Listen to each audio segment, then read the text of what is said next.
So the question I'm going to try and tackle quickly for you this morning, two big questions about salespeople. One, at these incredible prices, are they worth it? And secondly, what are the characteristics that you find in common among the best performing reps, the ones that make these gigantic commission payments and big salaries? Okay with that? Okay, first, before I start talking about the high performance rep, the one that makes all these big commission dollars, I thought I'd talk about the low performing rep that doesn't make really anything. And I'm going to get some help from Mr. Bean here. If you think a good salesperson is really expensive, you should see how expensive a bad one is. And what I mean by that is, okay, what first comes to mind, obviously we're paying base salaries, and I gave you the benchmark of what we pay our salespeople, so you can get an idea what the base salaries are like. So obviously if you've got an unproductive salesperson, they're not producing sales, you're kind of wasting your base pay. You say, well, okay, well, maybe I can live with that. But it's actually way worse than that. Because in any company, especially in companies like mine, and I suspect in companies like yours too, we surround the salespeople with all kinds of highly paid resources to help them sell, to help them execute their campaigns and win deals. Everybody do the same? Okay, we have technical people, we have management, we have support people, we have accounting people, we have operations people, we have consulting people, we have post-sale support people, we have marketing people, we have program people, and every one of them makes a salary, and they spend at least part of their time trying to help the unproductive salesperson sell. So you could argue that the cost associated with the unproductive salesperson is not just their base salary, but also the fact you're paying a piece of all those other resources' salaries that are going to an unproductive use. They're effectively suboptimally deployed. So that's a very big cost and one you don't really think about. And the third, and I think even the worst one, is the opportunity cost. Every account that you have that's managed by a C player is an account that's not managed by an A player. The A players are way more productive than the Cs in virtually every single case, and so you're paying an opportunity cost for every account that you have that's being run by a C. The opportunity cost is forsaken sales that you would get if you had an A player on that account. So you start adding up all these costs, and as Mr. Bean kind of rightly points out, there's nothing more expensive in our game than a bad salesperson. Okay, let's switch to the high-performance salesperson. Are the top reps in your company and in mine worth the money? We have reps, like I said, making $500,000, $1 million a year. Are they worth it? Well, to answer that, I'll tell you, in my experience, and I've been doing this a long time, and most of my career I spent selling to large enterprise accounts globally here in North America and Europe. Virtually every single time, in my experience, I've taken an account and removed a B or a C player from that account and replaced them with an A or an A-plus player. The amount of marginal revenue that accrues to my company over time is measured in millions. And on the biggest accounts, it can be tens of millions of dollars. Every single time. Even if it's a not productive account, we tend to get productivity from when we replace the Cs with the As. If it's a productive account, we get more productivity. But in every single case, over time, you end up getting more revenue.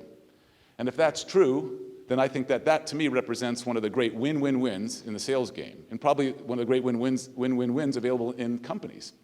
Why is it a win-win-win? Well, it's great for the sales rep. They make lots and lots of commission dollars, so that's great for them. It's great for the company because that's how we grow. We get these incremental streams of revenue. We grow our business in our accounts, and we do it account by account. That's how we grow our business. And it's great for people like me who make their living driving sales. I win when I beat expectations and grow my business. And in my game, when you replace C players with A players, you're winning. And in fact, if I could do nothing else besides just spend all my time replacing C players with A players, I could screw up a lot of other stuff and still come out way ahead. In fact, you could argue that my job really boils down to, in its essence, mostly just about replacing Cs with As. And like I said, if I keep doing that, I am almost certain to end up on top. So win, win, win. Okay, then the next question I wanted to tackle quickly is, okay, what are some attributes that the top-ranked reps all have in common? And to do this, I'm going to ask you to consider a sales team any size, 10, 100, 1,000, doesn't matter. And in your mind, just rank them, 1 to 1,000. The top-ranked rep at number 1, worst-performing rep at 1,000. If you take that sales ranking, what you inevitably find in virtually every single case is stack rank at the top, salespeople that tend to have a certain set of characteristics, a certain set of attributes. And I'm going to run through them for you right now. First, they work hard. Hey, thanks, Eric. I drove all the way up to Muskoka to have you tell me that to be a successful salesperson, you have to work hard. Well, just because it's obvious doesn't mean it's not true. It is true. And what I mean by this, though, it's actually more than just working hard.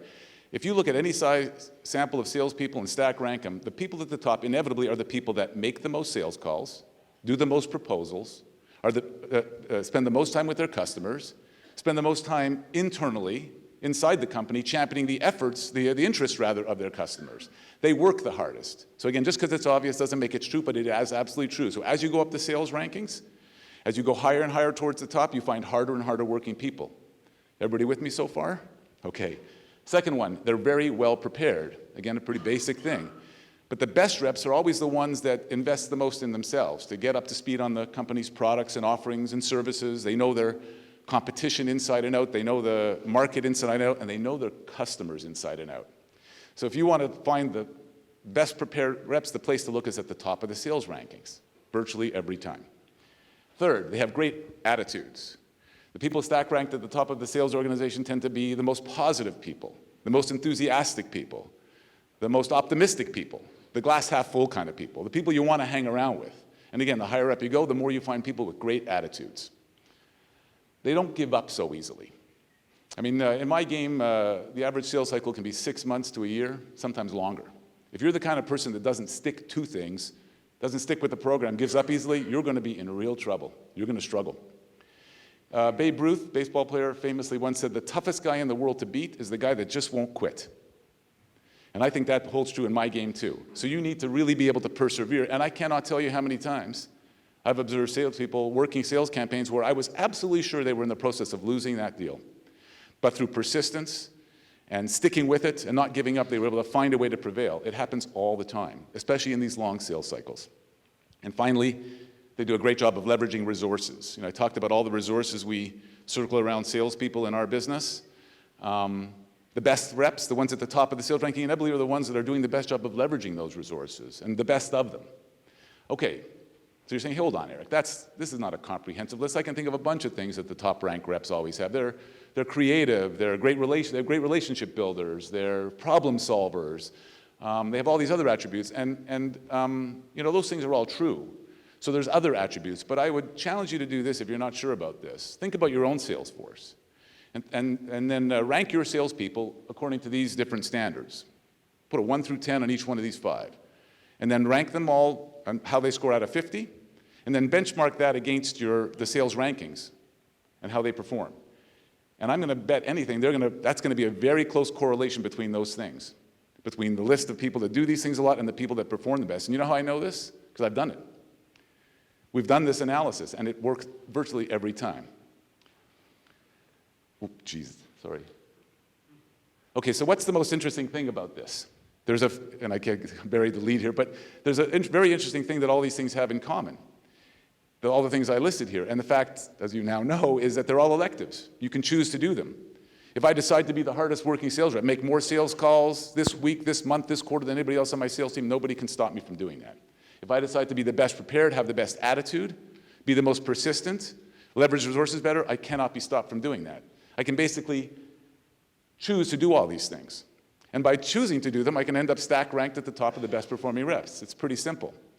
Now, you know, obviously you'll find reps who say, oh, you know, we couldn't succeed because the product's not priced right and our competitor has a great new product, the market's terrible and so on. And those things are pretty true too.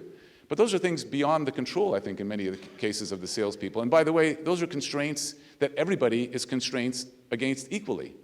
So the things that we control are really the things that are real difference makers in sales.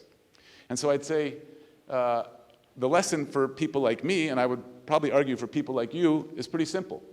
Surround yourself with salespeople that get these things, that understand these basic truths, that don't have to be convinced of these things. And the more of these people you surround yourself with, the more successful you'll be. And if you find yourself surrounded by salespeople that don't get these things or refuse to, what you're going to find yourself doing is spending a lot of time trying to talk them into doing these things. Hey, work harder. Hey, make more proposals. Hey, be more persistent. Hey, have a better attitude. And if you spend a lot of time in a job like mine doing that, well, that's a very tough way to make a living. Anyway, that's all I've got for this morning. A pleasure talking to you all. I guess I'll be on the panel in a few minutes, and thank you very much.